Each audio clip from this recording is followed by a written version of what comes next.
27 जानेवारी ही तारीख आली की अंगावर रोमांच उभे राहतात. हा केवळ वाढदिवस नाही, हा उत्सव आहे एका धगधगत्या पर्वाचा.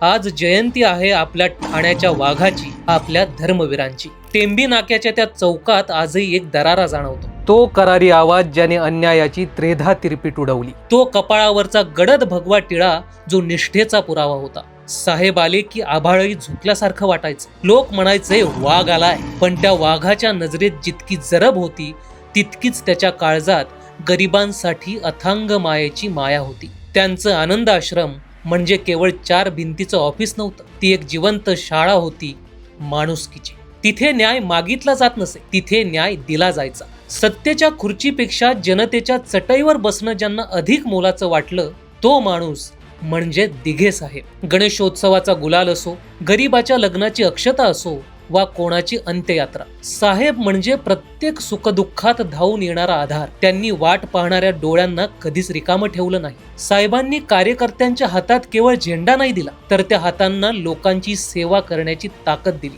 त्यांनी माणसं नाही जमवली, त्यांनी अस्सल हिरे पारखले आणि घडवले. आज त्याच तालमीत तयार झालेले आपले लाडके शिंदे साहेब असोत किंवा अगदी शेवटच्या रांगेतला सामान्य शिवसैनिक, प्रत्येकाच्या नसानसात एकच मंत्र भिनलेला आहे, आधी समाज मग स्वतः. दिघे साहेब आज शरीराने नसले तरी ठाण्याच्या प्रत्येक श्वासात ते आहेत. अन्यायाविरुद्ध जो आवाज उठतो त्या आवाजात साहेब जिवंत आहेत.